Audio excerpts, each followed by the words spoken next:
Hello everyone, my self अभिनय Singh and स्वागत करता हूँ सभी का गाइस इंजीनियर स्टडी 24/7 पे। तो जैसे कि आप जानते हैं कि भाई एसएससी जेई में ना के बराबर दिन बचे हुए हैं ना। तो अब इस समय पे गाइस बहुत इंपॉर्टेंट हमारे पास में चीज़ें निकल के आती हैं क्या कि सर यहाँ पे रिवीजन जो है किस तरीके से की जाए ना। अब ऐसा तो है नहीं रिवीजन है ना कि दाल रोटी हो यहाँ पे है ना। तो there is a lot of things, lot of formula और टैग नॉन टैग, यहाँ पे बहुत बड़ा हमारे पास में सिलेबस है। तो अपन लोग यहाँ पे जानेंगे कि क्या क्या यहाँ पे ऐसे फैक्टर्स हैं जो रिवीजन में आपके लिए मददगार साबित होंगे। वीडियो शुरू करने से पहले दोस्तों यहाँ पे बताना चाहूँगा आपको कि यहाँ पे जो रिवीजन होता है गाइस है ना, ये क्या होता है गाइस, ये होता है आपका की ऑफ सक्सेस। क्या होता है गाइस हमारा revision? Revision is nothing but this is a की ऑफ सक्सेस, है ना। आप पूरे साल भर पढ़ते रहेगा, पूरे साल भर पढ़ते रहेगा, लास्ट मोमेंट पे रिवीजन नहीं करेंगे, सिलेक्शन में बहुत दिक्कत आ जाएगी आपकी, ठीक है। तो सबसे पहले बात करें कि रिवीजन सर यहाँ पे कैसे किया जाए। तो रिवीजन भाई देख रहे हो यहाँ पे रिवीजन के नाम पे बोर्ड भी देख रहे हो है ना, अल्लाह रिवीजन का इतना डर है। तो यहाँ पे सबसे पहले हमारे पास में बात आती है कि सर यहाँ पे ऐसे कौन से फैक्टर्स हैं हमारे पास में जो रिवीजन के लिए यहाँ पे हमें ध्यान में रखना होगा। सबसे पहले आपके पास में फैक्टर्स आता है गाइस कि सबसे पहले आपके पास में ऐसे कमजोर टॉपिक कौन से ना, आपके पास में जो वीक टॉपिक है हमारे पास में वीक टॉपिक कौन से, ठीक है, वीक टॉपिक्स। अब जो भी आपके पास में वीक टॉपिक्स हैं उनके बारे में सोचिए। ये आपके टैग भी हो सकते हैं गाइस, ये नॉन टैग भी हो सकते हैं ना। टैग और हमारे नॉन टैग है ना, कुछ भी हो सकता है, दोनों ही हो सकता है ये आपका, ठीक है, टैग और नॉन टैग। तो वीक टॉपिक हमारे टैग भी हो सकते हैं, नॉन टैग भी हो सकते हैं, कुछ भी हो सकते हैं ना। अब देखो आपको पता है 100 नंबर यहाँ से आना है, 100 नंबर यहाँ से आना है आपका। जैसे लेट्स सपोज मान लीजिए मशीन आपने पढ़ा, बहुत अच्छे से पढ़ा है ना, मशीन आपने बहुत अच्छे से पढ़ा इलेक्ट्रिकल में। सिमिलरली सिविल और मैकेनिकल के लिए भी मशीन आपने जैसे मान ली बहुत अच्छे से पढ़ा, जो कि एक मेजर सब्जेक्ट है। तो अब जैसे मुझे यहाँ पे पता लगता है कि सर मेरा ना डीसी मशीन में आर्मेचर रिएक्शन कमजोर है। क्या कमजोर है गाइस आपका? Armature reaction. अब ये कमजोर है, कहाँ से आप पता लगा सकते हैं? जो आपकी टेस्ट सीरीज है ना, टेस्ट सीरीज से आप पता लगा सकते हैं कि जो आपका टेस्ट सीरीज है, यहाँ पे टेस्ट सीरीज में आप कितना परफॉर्म कर रहे हैं, और यहाँ पे टेस्ट सीरीज में कौन से क्वेश्चन आपके सही हो रहे हैं, कौन से क्वेश्चन आपके यहाँ पे गलत हो रहे हैं। इससे आपको पता चल जाएगा दोस्तों बहुत अच्छे तरीके से ना। तो अब भाई आर्मेचर रिएक्शन का आप रिवीजन करो ना, बाकी पूरा यहाँ पे रामायण पढ़ने की क्या जरूरत है। और आई होप आपके पास में इतना टाइम भी नहीं कि आप बाकी सारी चीज़ों को आप पढ़ते जाइए ना। Similarly for the other branches है ना। अब यहाँ पे आ जाइए नॉन टैग पे ना। नॉन टैग पे जैसे मान लीजिए आप पॉलिटी का अच्छा खासा वेटेज है ना।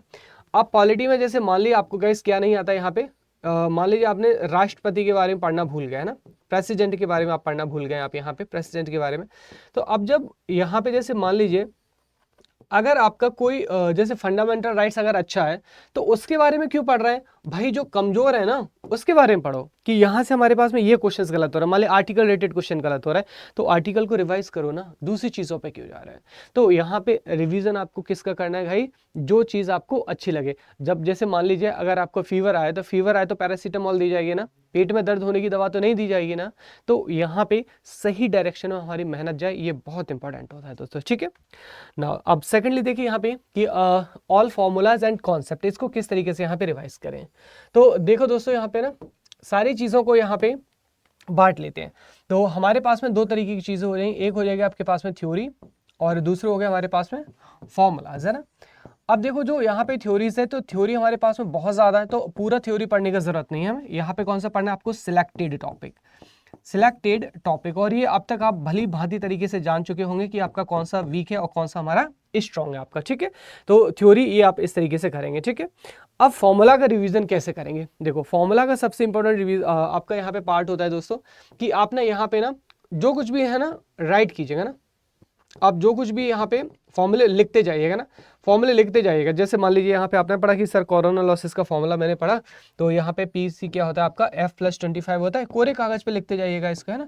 और यहाँ पे या फिर कुछ भी आप यहाँ पे पढ़ रहे हैं कि क्रिटिकल डिसरप्टिव वोल्टेज का फॉर्मूला क्या होता है गाइज आपका M0R/G डेल्टा L/D/R, है ना। ये फॉर्मूला होता है, इसको लिखते जाइए। इससे होगा क्या कि जो एग्जाम की नाइट होगी ना, एग्जाम की नाइट, तो एग्जाम से पहले आपके पास में मात्र 5 से 6 पेज, है ना, मात्र 5 से 6 पेज होंगे पूरे इलेक्ट्रिकल इंजीनियरिंग के। यस गाइस, मात्र 5 से 6, मान लीजिए बहुत ज़्यादा होंगे तो 10 पेज हो जाएंगे, जैसे आप एग्ज़ाम जाने से पहले है ना रिवाइज कर सकते हैं ना, और सारी चीज़ें आपके दिमाग में सामने होंगी गाइस। तो इस तरीके से यहाँ पे क्या करेंगे आप? रिवीजन करेंगे, ठीक है दोस्तों। आई होप आपको सारी चीज़ें समझ में आ गई होंगी।